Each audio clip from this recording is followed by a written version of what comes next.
Welcome to my channel. I'm MrTieDye, and today we're going to be talking about tie-dye orbs. That's what I call all of these little circles on here. This is the design. It was inspired originally by looking at the Kinney work, but it's not that, because I am trying to use what I call tie-dye orbs as like little pixels to create pictures. And I know it's hard to see this full tapestry here, but I will click to just a picture. But I started playing with this a few years back and just playing with different images. Here's a cube. I did with the orbs. Anyways, I had a lot of interest in it, and I had planned to do a video, and I just never got around to it. But recently, I decided it was time. So in one of the images, I didn't have the actual tapestry left, but I had one similar to it. It was the Rainbow Spiral orb.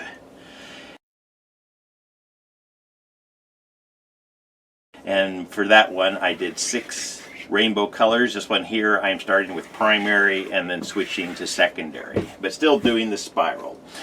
So the process for actually tying the orbs is fairly simple, but doing the actual spiral seems to be the difficult part. So that's what I'm going to focus on first, and then I'm going to jump in and show how I do the orbs.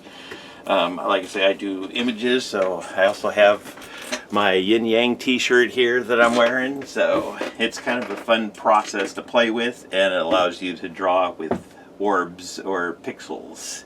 So I decided now is the time. There's my round to it. Sorry, dry sense of humor. Okay, so first thing when you're drawing your spiral, what I do is I just start with your axes here, 90-degree corners.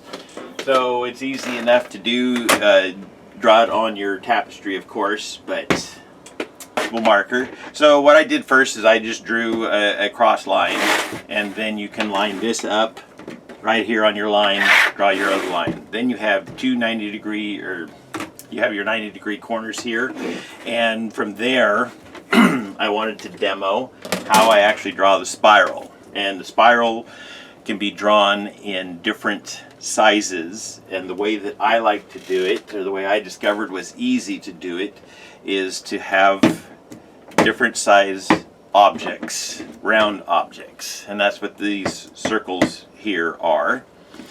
And I start with that. Let's draw these in different colors just so you can see.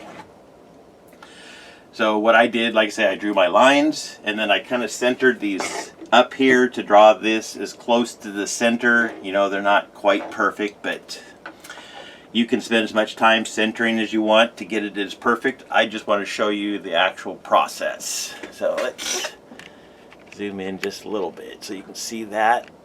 So those are the circles I'm talking about, and what I'm going to do is place this right in the middle of the circle here. So let's go back out. Okay, so I have my round object. I've tied a slip knot loop in the string, and now I'm going to put one of my markers in there. And I'm going to go ahead and start all 3 of these from the same position. So when I lay this down, I have my string wrapped up and all the way around onto my dowel here, or whatever you're using to draw with. I center that, and then I turn this so that my red line, my mark line, is right on there. In fact, I'm going to go the other direction because I'm a clockwise drawer. Apologize for that. Let me just rewrap my string here. Okay, so once again, I'm going to line this up in my circle, and I'm going to start with this wrapped tightly around the dowel here, and holding that in place and keeping the pin straight up and down, I can, as I unwrap this from the dowel, and you have to sometimes set it down or you need to have somebody else hold it for you. But try to keep the pin, I have mine at an angle, but if you can keep it straight up and down, that's good. But as you unwrap around that dowel,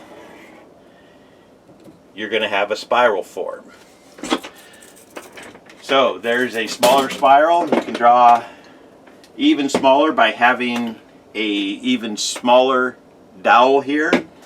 So now I'm going to step up to a jar. Just happens to be what I have available here. You can use any kind of round objects that you have of whatever size. So I'm going to do the same thing. I wrapped that all the way around, and I have this right up against the pin, right up against the container here with this drawn tight. And now I'm going to center this in its circle, and I'm going to start on this same top axis line here. That's where we started the other spiral, just so you can see the difference in the sizes of the spirals that happen. I guess I should use a different color pen. I was ready, I promise. I just am not thinking clearly this morning. It's been a while since I've done one of these, so I apologize for that. So we're going to just start over here. I'm going to draw over top of that other line.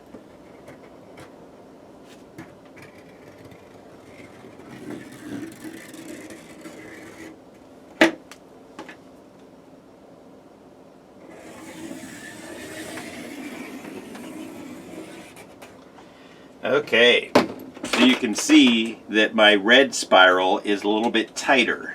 I started here and I went around one time and I was there. With the green line, I started here, I went around one time, and you can see I'm all the way out here now. So let's do this one more time. This time I'll remember to switch my pen. Go with purple this time. And now I'm going to wrap onto a larger jar here. Like I say, you can use whatever round object that you have, but I find that these jars work nicely. And you can see also I made little marks on here, which is how I lined that up and got my circle on there, was by putting these 4 lines on my jar lid. So anyway, this here is the drawing of a spiral. So now I'm going to set that in the 3rd circle. I'm going to put my purple pen in, and we're going to wrap this up.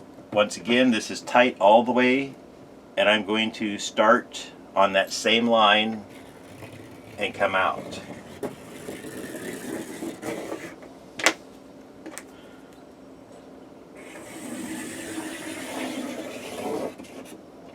Okay, so now with the purple line, I once again started here and went out and around, and my first cross of this same line is even further out here.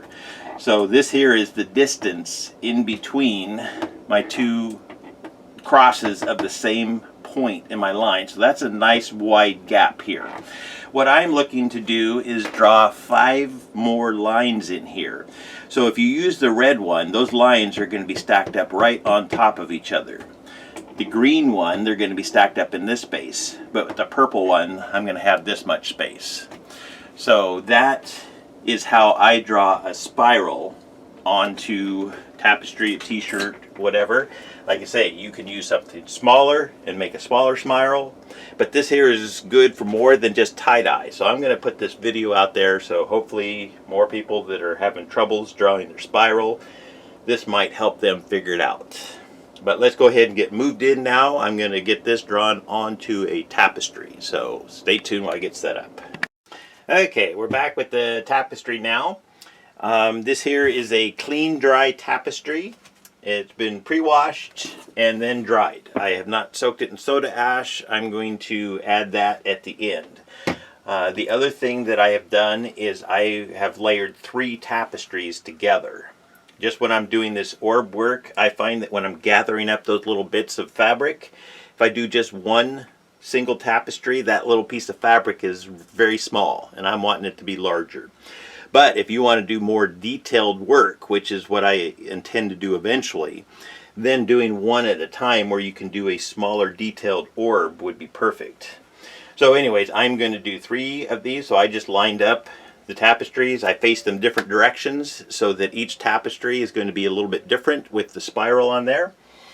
So let's see. The next thing that I did, I started out with my YX axis. Just drawn the 90-degree corners there, and then I marked the top one out as 0. I laid my protractor on here, centered it up over my x-axis here, right in the middle, and then I made a mark at my 0, 60, 120, 180, and then another 60 to 40.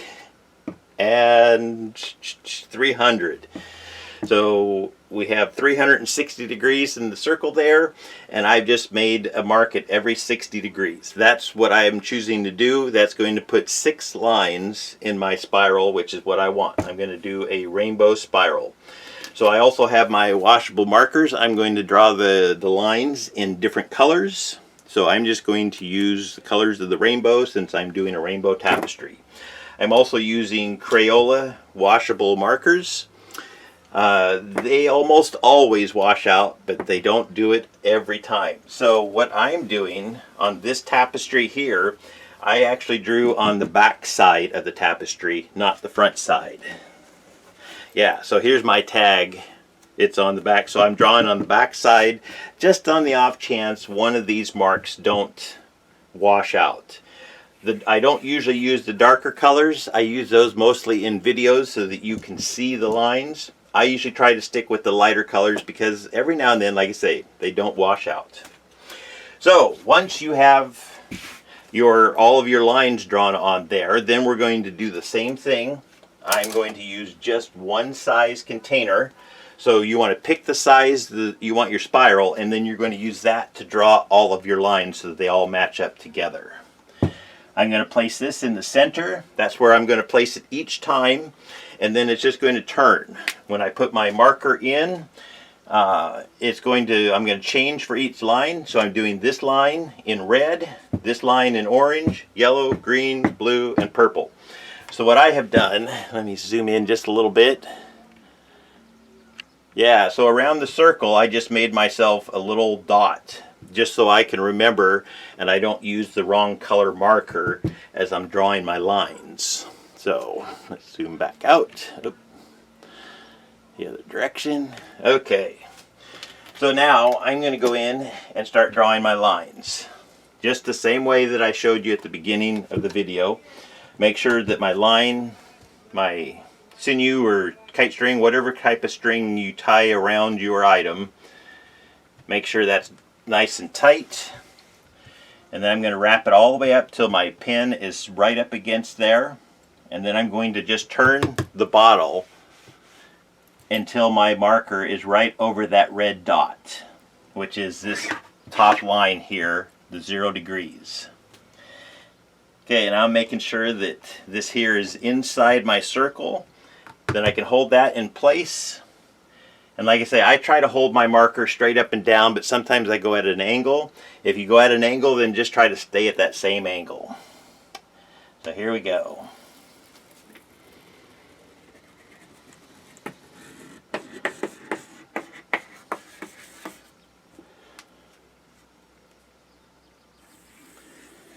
Okay, and there's one full circle, and I've decided that what I want to do is 1.5 on these. So I'm starting here, I went around one time, and I'm going to bring it all the way around to here, and I don't have room on my table to do that all in one pull. So I'm going to draw this around as much as I can, Right here would go off the table, so what I'm going to do is just slide the whole thing, making sure that I do not move that. Smooth this out, and now I have room to hold that in place, pick this up, stretch it out, and finish my circle. So that brings it out to 1.5 times around, and I'm going to do that for each one of them. So let's bring this back.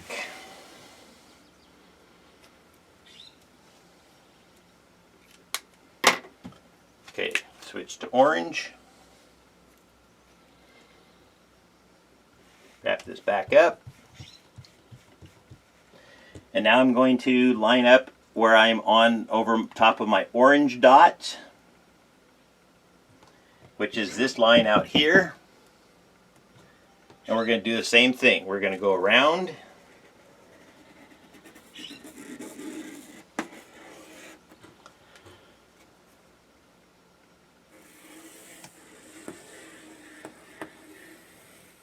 And there's one time around, and I'm going to do the same thing. I'm going to go as far as I can, set this down,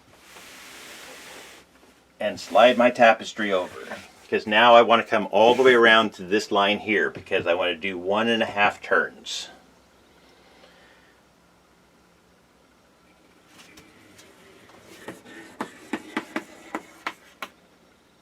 Okay, there's my orange. And you can see that gave me a nice spacing right here. The smaller circles would have put those even closer together, which makes it harder to tie the orbs unless you're doing smaller orbs.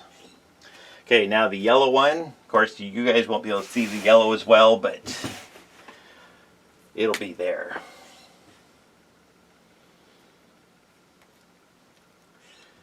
So tighten that back up. And now I'm starting with this line down here.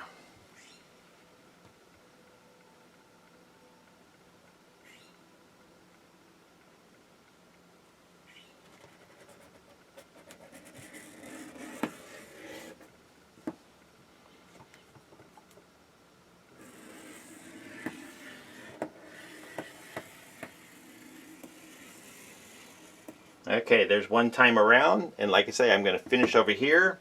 So we'll draw this once again as far as I can. Then I set that down and adjust.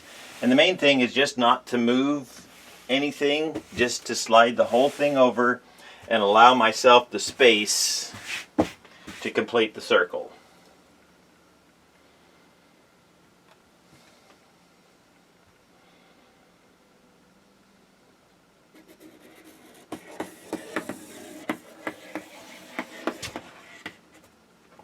Alrighty. And you can see that that's putting a nice spacing on all of these lines.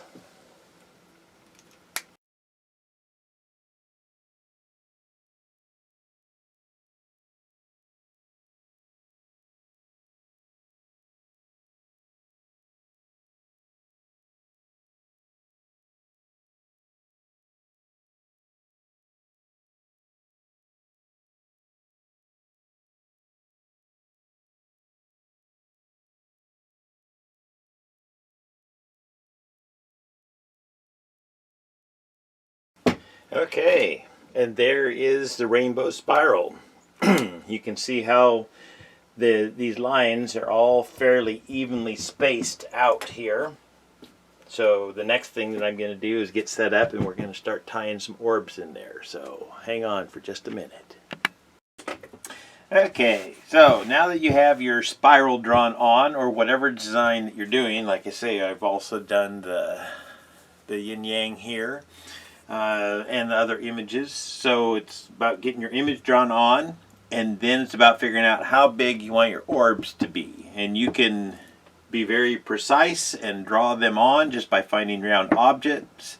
But also it's good to get a couple round objects just to have a general idea. So like for me, I have my two lines. Here, come closer for a minute.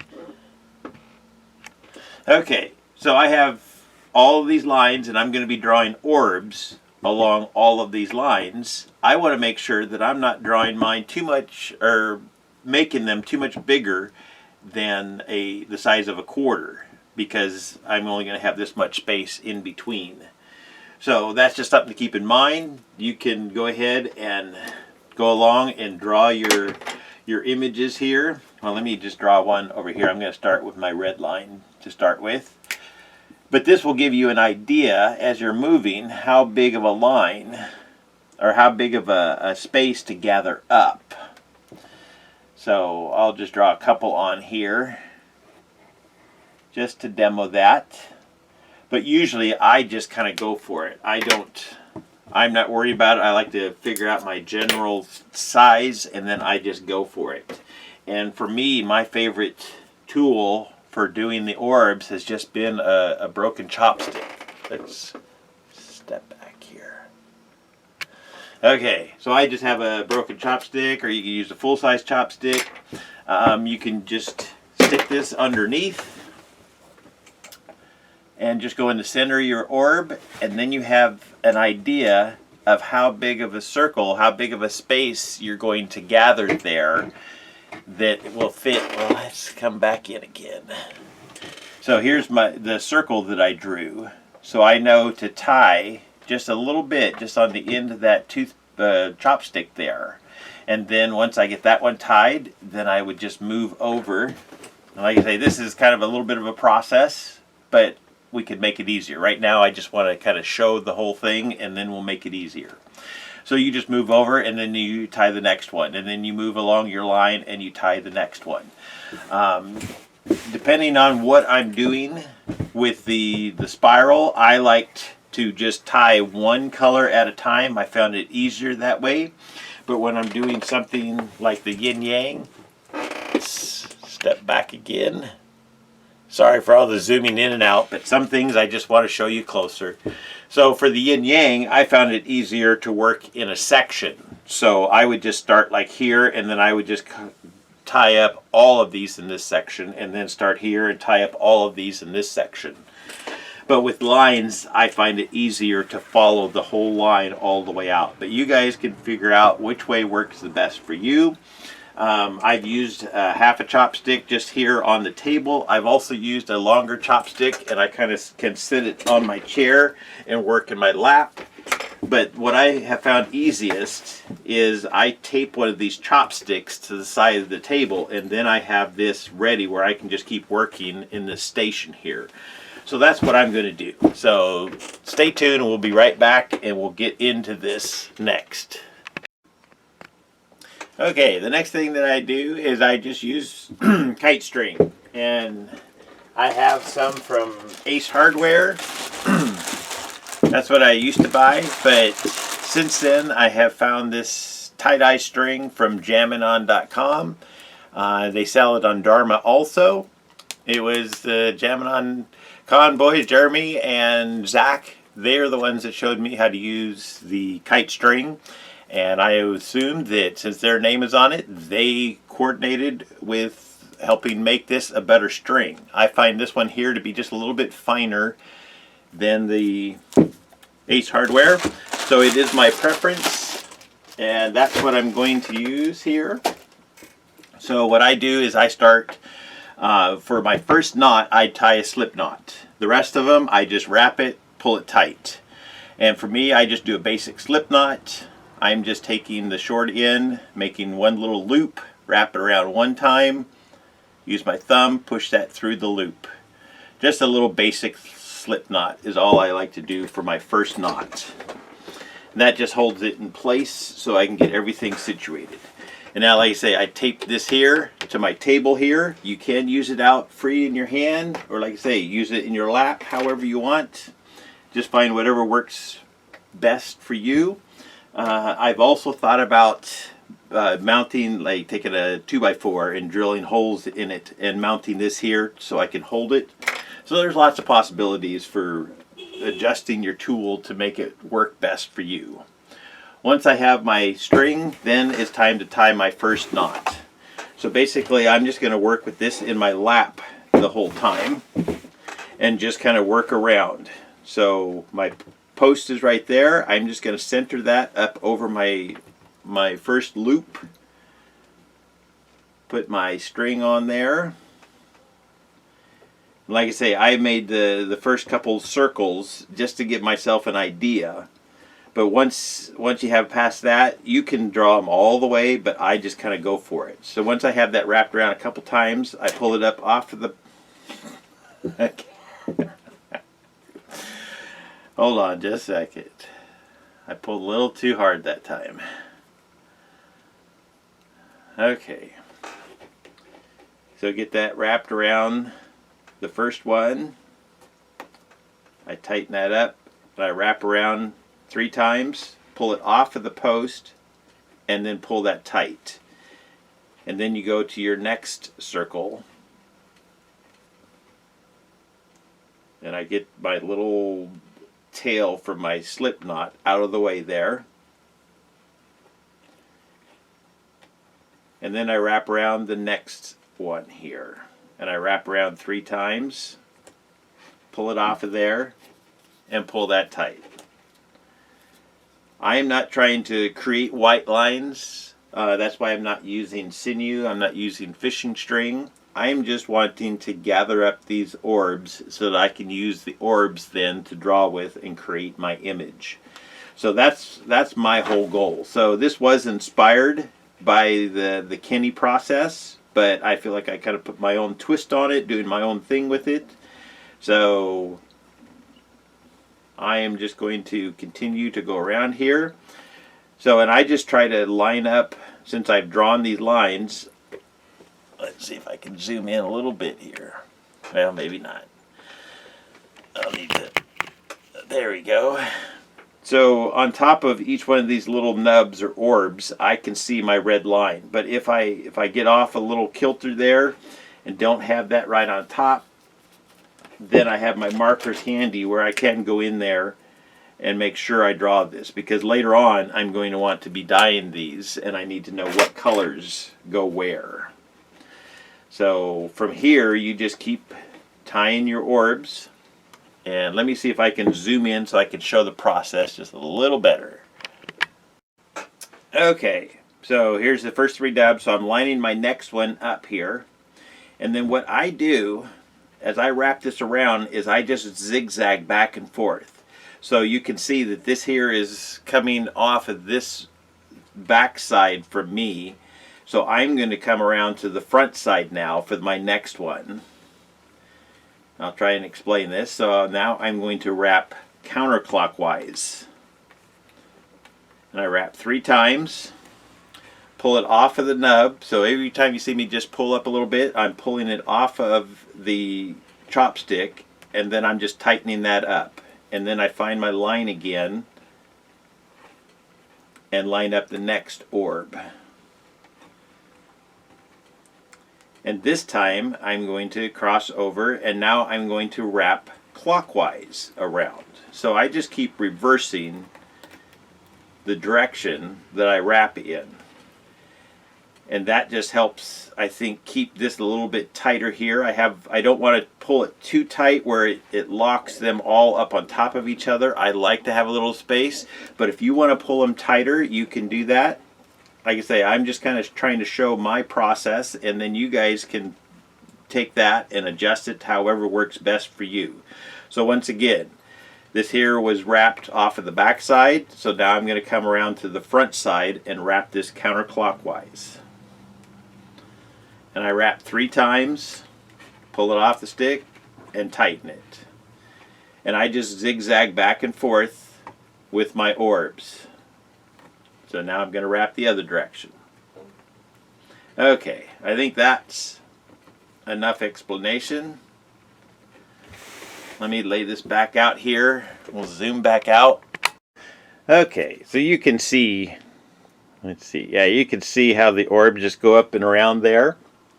I'm just going to continue this line around. This is going to be a long process, so I'm probably going to do fast forward mode for most of it. But it's really just the same process over and over again. I'm going to go and do the whole red line, and then I'll come back and I'll just start with each line independently and tie them up, and I'll show the process here, but it'll be fast forwarded. So I'm going to zoom back out, set up, and then we're just going to go for it.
Okay, so I finished the first orb spiral line in here. I did my red. So this would be a time where I could take my red marker. If I don't see a nice red line on top of these, I can go along all of my orbs and just make sure that I can see that red line on top, because when I go to dye this later, I want to make sure I get all my colors in the same place. So this is the easiest time. Also, like I say, if you're doing just one color at a time, this makes this part of the process go faster. But you just go along and mark all of these. I can pretty well see the red line on all of them, but every now and then you tie it and it just gets a little off center. So I'm not going to try to show every one of these. It's the same process. I'm probably going to take the longer chopstick and go sit in a more comfortable chair. But I will check in and show you the updates as I go on this. And then, of course, when it's time to dye it, I'll show you that whole process. But here is, like I say, the first line. Oh, and whenever I get to the end of a run, oops, I just pulled that off of there. Okay, well, let me get this situated back on this last one. This is my last tie on the red line.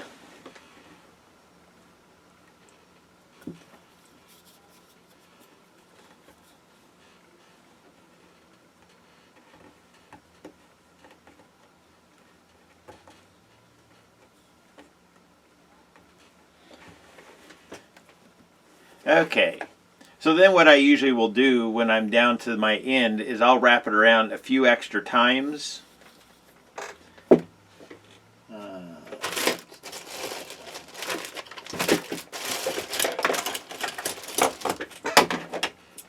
Cut my line off here, and then I'll usually kind of do I wrap my finger, make a little bit of a loop, just kind of a half slip knot a little bit.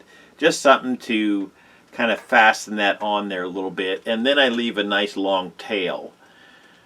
And I always like to tie a knot in my tails just to make sure that I can find them easier and grab them so that they don't unravel. It works better with sinew, but it works great on kite string also.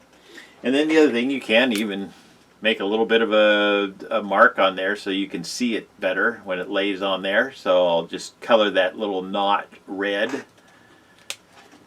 Then later on, after I've dyed the whole thing and I've rinsed it, then it'll be time to pull these off, and I'll want to be able to come back and find all of these long threads. So like I say, I leave all of those long on there at the end, and I make sure that at the beginning, this is where I tied that little slip knot on there. I go in and I trim that short. That way the only long tails that I have are the ones that I'm going to pull to release that. And I've done some reveal videos on these, so you can go check those out, or of course you're going to see this one here at the end, so just stay tuned, you'll see more. Peace out. Okay, so we got the next row done, of the orange. So you can see that this here just kind of tightens up, and I still got, I'm going to work on my yellow line next. You can see that's in there. But yeah, it just spirals out, and I have just enough space in between here.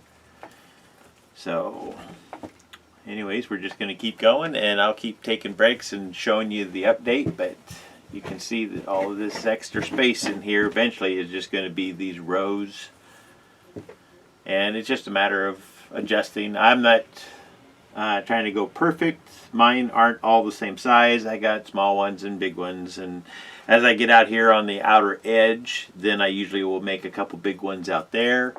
So anyways, just checking in, check back, peace.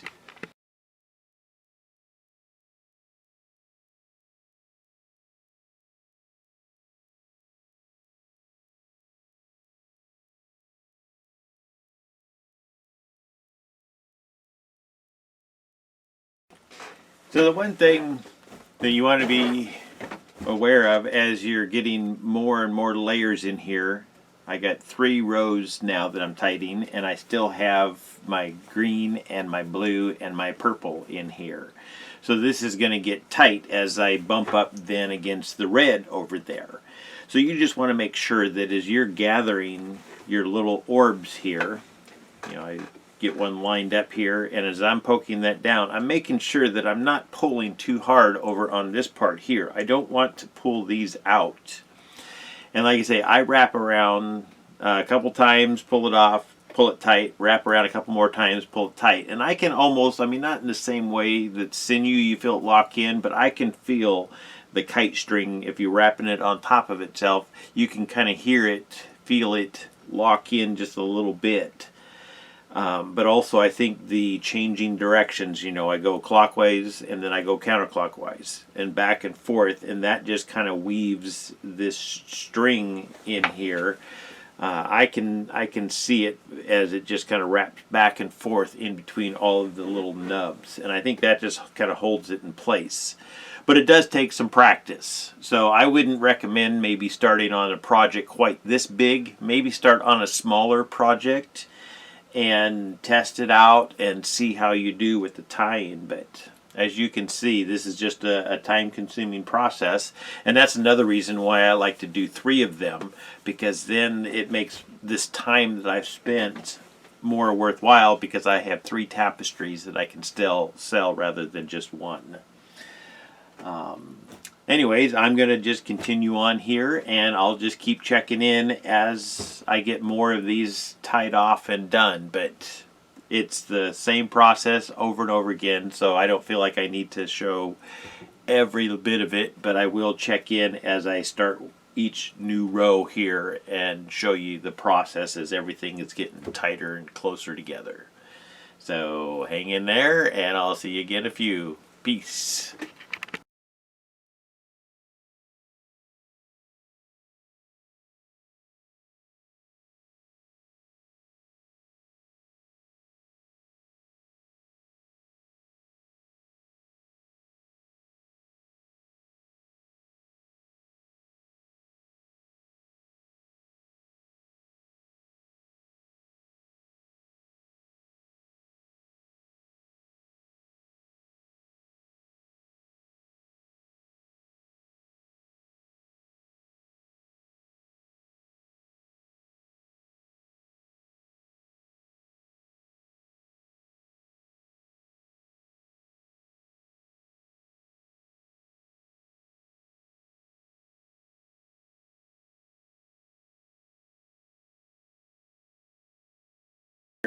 Got 5 rows done, and I need just to do the purple row, which is in here. It looks a little convoluted, but like I say, I can pull all that fabric up and tie it up. So we're just going to keep moving right along here. Like I say, I like to use my pins to make a little mark just to make sure that my colors are going to be accurate. So this here is coming out pretty good. Thank you for hanging in there, and I'll keep on working, and then we'll get this dyed.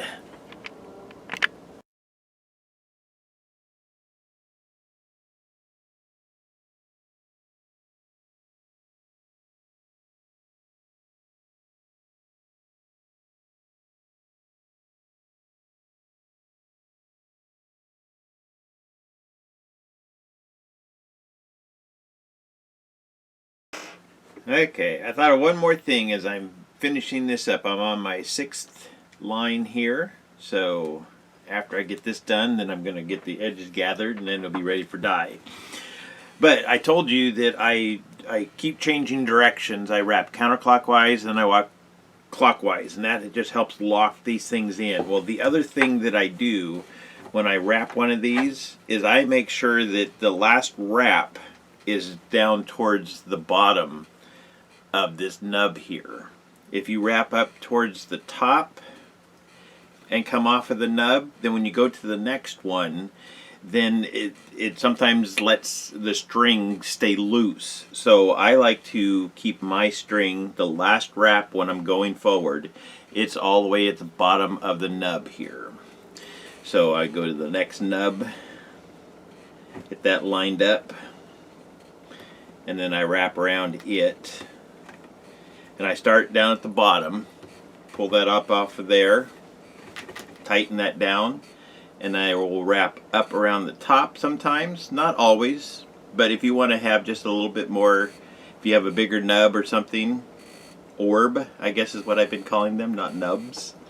Anyways, I'll wrap around the top, you can pull that tight, but then the next one, I wrap down to the bottom.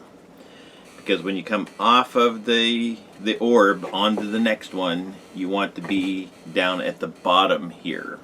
So, anyways, that will just make the tying easier. So hopefully you guys have watched this whole thing and listened to all my tips and tricks before you dived in.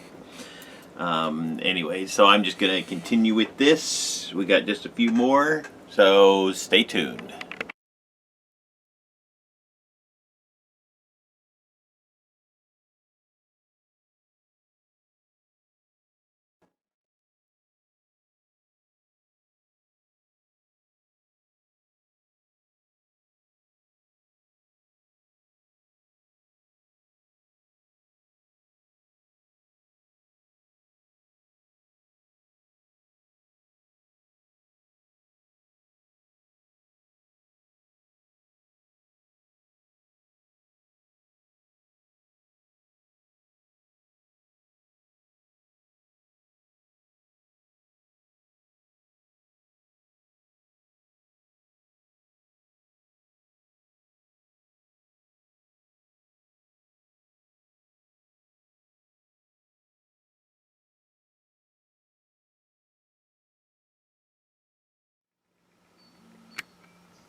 Okay, we're back. So got this all tied up here, all the little nubs, the orbs tied up. So now it's time to fold up the outside edges. I did all of this dry. I just started with a clean, dry, pre-washed Tapestry, actually 3 of them. Remember, I stacked 3 of them together. And I did my little nubs. You can, I've done it in the past where I've soaked the Tapestry and then tied the nubs. But see, then you're working with the soda ash the whole time. And that can give some people a rash, or you gotta wear gloves, or anyway, so that's why I did mine dry. But at this point now, I want to fold up the outside edges, and I could do that dry, but it's just a more difficult thing, especially since I have 3 layers here. So I'm just going to lightly spray my edges with soda ash so that I can more easily scrunch them up, because I'm just going to do a basic scrunch. I want the spiral to be the thing that stands out, so I don't want to put too much stuff in the corner. So I'm just going to do just a basic scrunch on that, maybe 2 tones, 2 dark tones. So anyways, stay tuned.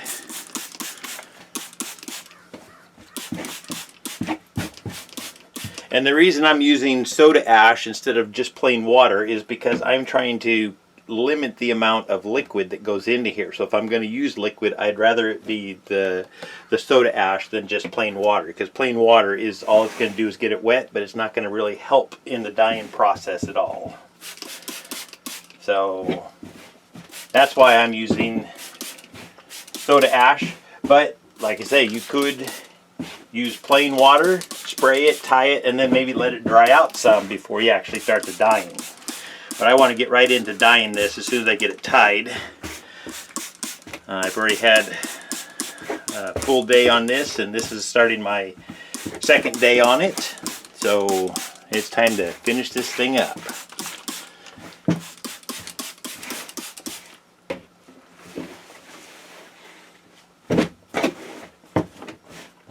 And that's what the backside looks like.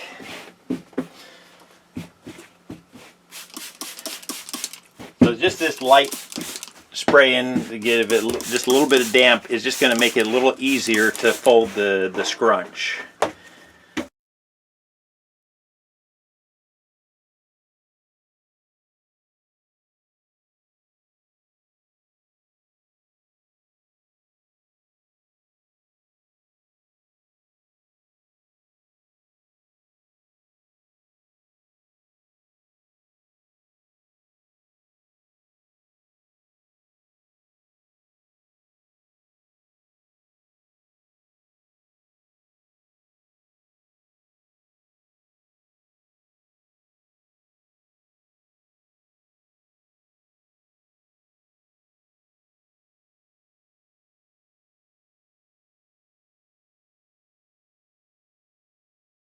Now I'm going to get set up. I'm probably going to prop up a towel underneath just to support this so that it doesn't collapse down while I'm working. And just kind of tighten things up, get some gloves on, and we're going to be back and put some dye on this. So hang out for a few. Okay, it's time to finish dyeing this thing. So I get these corners all tied up. Remember, I had sprayed them with soda ash to get them damp, and then I went ahead and let it sit for another couple days so that they could dry. Just because I wanted the whole thing to be dry when I put it on. I didn't want part to be damp and part to be dry. I just wanted it to all be equal. So I'm going to go through and I'm going to once again lightly spray the whole thing with soda ash just to get it wet, because sometimes when you're putting your dye on, it wants to roll off of the dry fabric rather than soak right in. And the soda ash, liquid soda ash, is going to help break that surface tension and allow the dye to soak in. That's just my personal preference. If you guys find that dyeing dry, you can just do it completely dry, that's great. I just recommend everybody find what works the best for them, and this is what works the best for me. The one thing about spraying it with soda ash, though, is since I have marked it all the way with the various colors, those, as soon as the soda ash hits it, it's going to start to spread. You can see how it did a little bit of my lines here. So I don't overly soak it. I like to just barely get it damp. So I do a light spray, and then if I need to later, I can add another light spray as it dries. So that's what I'm going to do to start with, and then I'm going to start dyeing. And I didn't bother to put gloves on because most of this is just going to be dyeing these little nubs. I don't need to do a lot of touching on this. The other thing I did was just kind of push up the center because the tying of it, that's what it wanted to do. And then underneath, I just built up some towels under here so that this here is not going to collapse on me. This here is fairly sturdy right there. And then at the end, when I'm ready to flip it over, then I have another basin, and I'll just lay this towel over top, build up a couple around it, and then I can pick up this whole board and flip the whole thing over. So it's just a matter of kind of planning everything out in advance and anticipating where your issues might be. So I'm just going to go for it now. I'm going to lightly spray this, and then I'm going to start working. I'm going to dye this in rainbow colors. I have fuchsia, deep orange, lemon yellow, emerald green, bluebird, and then I used deep purple, but I added some extra fuchsia and some bluebird and a little bit extra water just to kind of lighten it up a little bit, because the rest of this I'm going to dye in black and gray. And the purple sometimes can get lost in there, so I wanted to lighten that purple up just a little bit. Anyways, let's go for it. And since I'm going to be dyeing one color at a time, I don't need to soak the whole thing. I can kind of go around and just soak a couple of the rows that I'm going to be working on. Since I'm going to start with the red, or the fuchsia, I'm going to do that, and it will probably spray over onto the orange some, which will be my next color.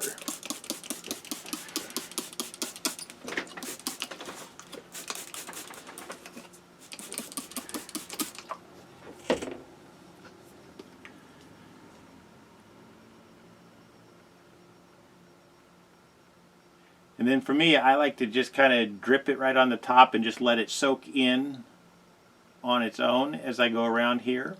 And you can kind of work quickly and come back to the ones that you need to. But as I kind of tap on this and release dye, I can see it kind of soak in, and when I feel like there's enough there, I move on. And like I say, this is just going to be a repetitive process from here, so I'm going to go into fast forward mode so you can still see the whole process, but really this is what I'm going to do, is just go one color at a time, and then when it gets all of the colored orbs done, then I'll go through and I will add the black and the gray, and I will slow down and explain that process a little bit. So you guys just hang in there, and I'll be done with this soon because it'll be fast forward for you. So hang out. Here we go.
Okay, now once I've gone around and dyed everything, I mean, I can see that there's still on all the different little orbs, little white areas.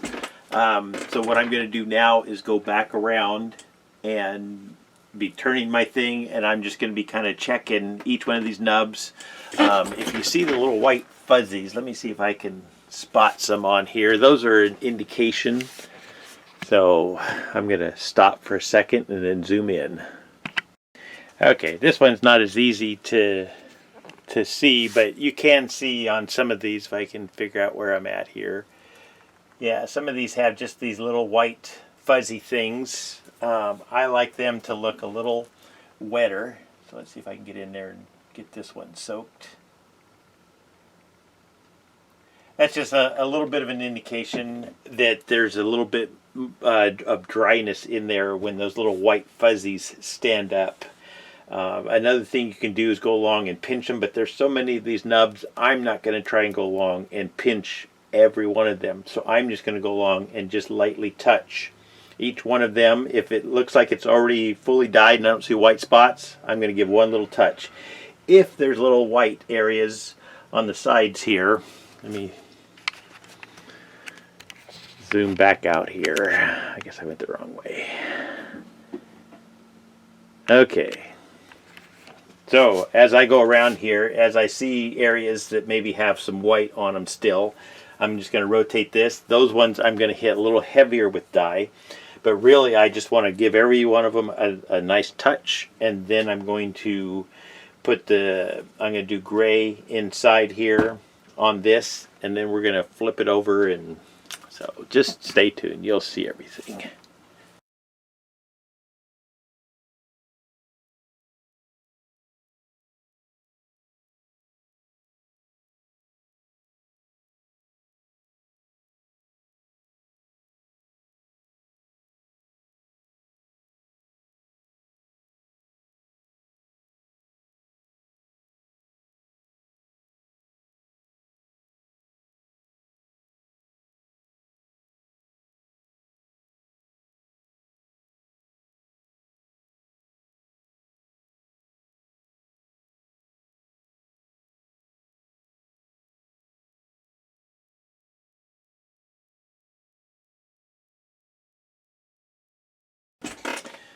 Okay, now got all my colors on. Next thing I'm going to do is add some gray in between all of the rows and then out here. And then eventually I'm going to put black over top of that. But I'm going to start with putting a coat of gray on.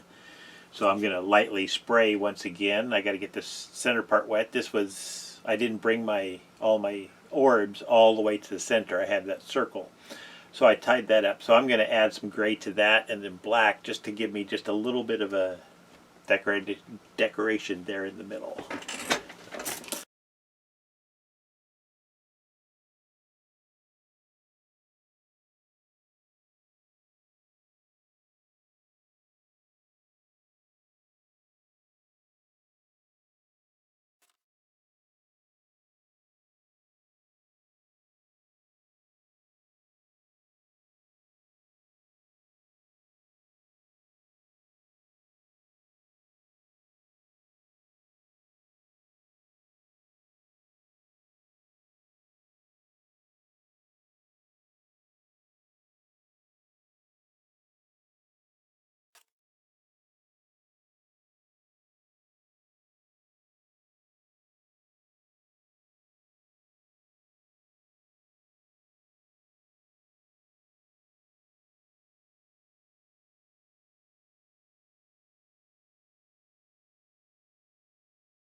Okay, now it's time to coat this thing with soda ash. So I have used soda ash. I have sprayed it on there, but that's just to wet it so that the dye soaks in better. Now I'm actually going to take a little squeeze bottle of soda ash and go over top of all of the orbs and then coat this here. And I'll probably do that a couple times. The bottom side I've sprayed it enough that I'm not going to worry about it. The soda ash is going to soak through. So anyways, that's what I'm doing now, is coating it, and then I'm going to put this away to batch for 48 hours.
Okay, I decided to go ahead and coat the back of this. It just didn't seem wet enough, so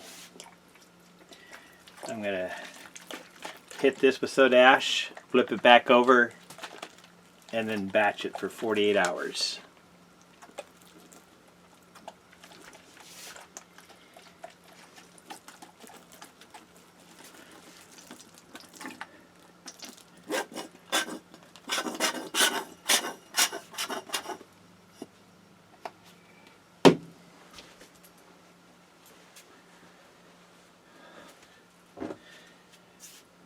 Okay, I'm going to let this sit, and then I'm going to flip it over into a bin, batch it.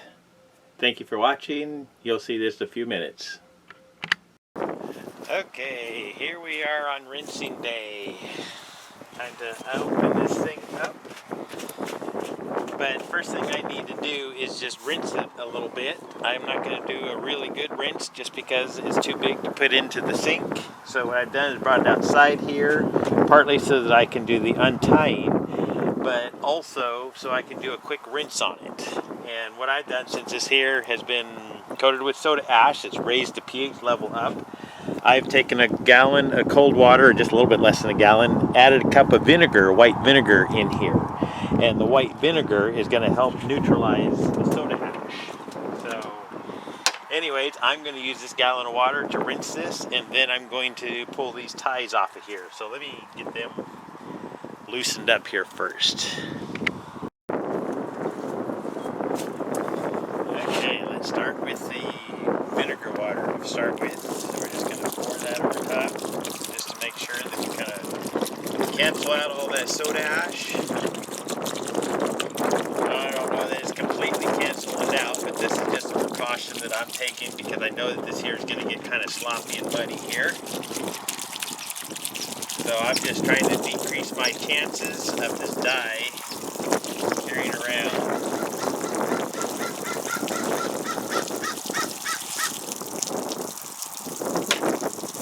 The next thing I'm going to do is grab my strings. So I have my red, my orange, my yellow. Those right off of there. That's the nice thing about this process, although I couldn't get them all going at once. But it unwraps pretty easily. Each color.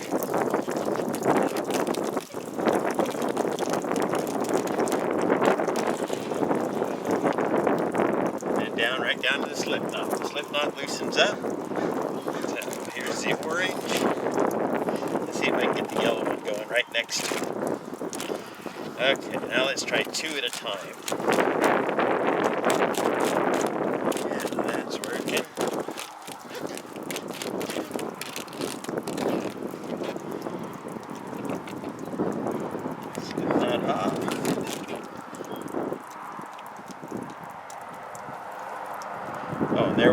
sinew on there.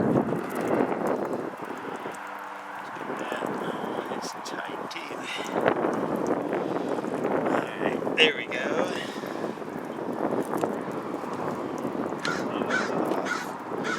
And then here are the last three. This is the green.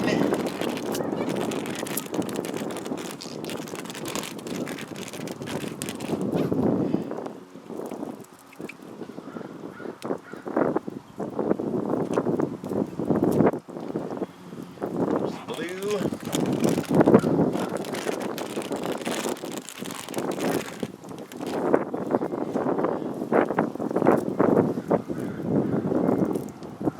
And there's the purple. Last one.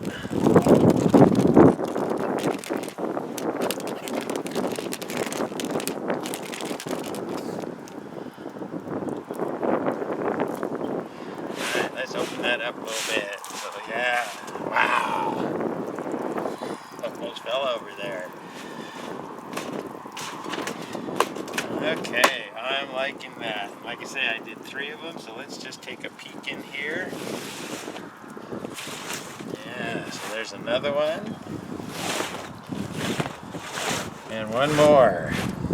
So there's the 3 rainbow spirals in the back side. So I'm going to take these in, get them washed, and then you'll see the finished results here in about 2 seconds. Thank you for watching. Peace out.